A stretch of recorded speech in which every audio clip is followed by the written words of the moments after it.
Robert Downey Sr. Putney Swope was the first one I saw, and that changed my life entirely. Same with Louis. Yeah, I know. I mean, and I think I came to it the same way that he did, is that you're just sort of like, it was going into the video store the same way somebody might go into a record shop and just devouring whatever you could find and looking for that thing, like, where's that thing that's gonna open my mind, and getting lucky enough to come across that video box with this great poster and putting it in and saying, this is it. It's like I've been searching for something that I didn't even know what I was after. What was it about that film that made you go like, holy shit? You can do this? What was that? Holy shit, you can do this. You can talk like this. You can be this funny. You can be this. You can insult everyone. You can be political. I mean, it was funny first. It was like it was politically charged. It was intelligent. It had something to say. And it was experimental, but that was all secondary because it was funny first. And that was what was cool about it. Trying. I said that to Bob. I said, I was just trying to do what you would do. He said, I wouldn't have done it like that. You talked to him about Inherent Vice? Yeah, I did. What's the most successful film you've made? Putney. I think so, yeah, because that really got distributed. Were you making an effort, too, to sort of make a slightly more...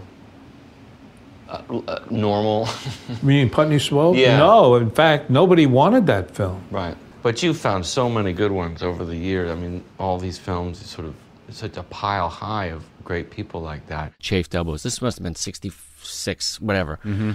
It's funny you mentioned Eisenhower, because I saw this interview with Downey Sr. the other day from the first Toronto Film Festival. So this must have been, he was there with a film called, and he said, Eisenhower's the best president we ever had. Because he didn't do anything. Yeah. I want a guy who does nothing. I want a president that goes, plays golf, and doesn't do anything. And Robert Downey Sr. has been this obsession of mine for a while. He was going on in this interview from the first Toronto Film Festival. He's doing an interview just like this about his film Chafed Elbows, which is about a guy who sleeps with his mother. The main point that he's making is that the entire world, and he lists all the big topics, he's like poverty, education, civil rights. The only way to cure any of it is through laughs. And I think that thing about Pinch On is that it's funny first, like Lenny Bruce style. You know, they had to do it kind of like taking a piss on it. You know, there was no other way to do it. Mm-hmm. You just couldn't be serious about some of the ridiculousness of this shit. No, I was just thinking about some of the filmmaking stuff that Jonathan was talking about, which he's right. You know, sometimes just seeing the guys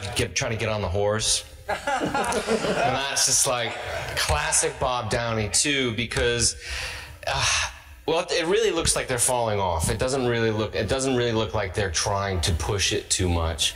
And there's a real gracefulness about it because there's the closer shot where it is one shot, and then they cut to the wider one, or the long lens one. And it doesn't. That's actually one that goes on a little bit long, but there's no extra crazy Foley or bumps or anything else. It's all very kind of silent and little shush shush and things, little sounds like this that make it even funnier. But probably more cinematic just because it looks like they're outside of like New York City, you know, where all of his stuff before was, and you felt like you were in apartments and streets and found locations. But it's not as if suddenly he got a budget and went out to the desert and wildly changed his filmmaking style. It was like he just transplanted his style from his friends' bedrooms in the streets of New York to the middle of New Mexico and had a set built and things like that.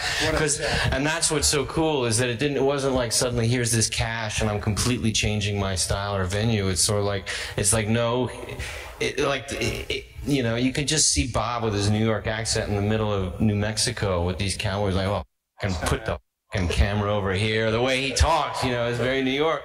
But so, is it more cinematic? Maybe a bit more because it's open spaces and things like that. But it's still the same ridiculousness and insanity, which is so, the content-wise, it's so him that it's funny. And that's what makes this pretty neat. So you bought tickets for you, for the crew. Did you really say, where are those damn Yankees? Yeah. That item appeared the next day, and you got shots to that, right? And then all that stuff, all that interview stuff, all that material, you know, in the singles bars and that kind of stuff. So you had, but everything, a sort of basic sketch of what was going to happen, and fuck a monkey. Yeah. Or fuck around with a monkey. I'd never seen this before, and it's kind of my new favorite. because they don't look like anything else. They don't sound like any other films. What the fuck is going on? This is the most outlandish film you've made. Bob doesn't seem to be that worried about what, you know, confusing the audience. But that's okay, and that's why it's great, you know. Not that he's not delivering, you know. He just has his own rhythm, and part of, I think, what excites other filmmakers the most about him is just this incredible confidence and this sort of that it takes to just commit to what his rhythm is. And his rhythm of telling a story is not what you're used to. It's not going to be anything like, you know, and he's intractable about that. He's not aggressive about it, and he just has instinctual feelings that he follows, and he sticks to them, and they make him laugh, they engage him, you know, and that's kind of it. And so as another filmmaker, seeing that is like, it's invigorating, and it reminds you, like, to have that confidence, to have that trust in yourself. And yes, you should give over to, you're making something for an audience, but that enjoyment that I see, I see him enjoying himself in the work that he puts out there so much, and that's really intoxicating and thrilling. And you know, that's what you should be doing. You should really, you know,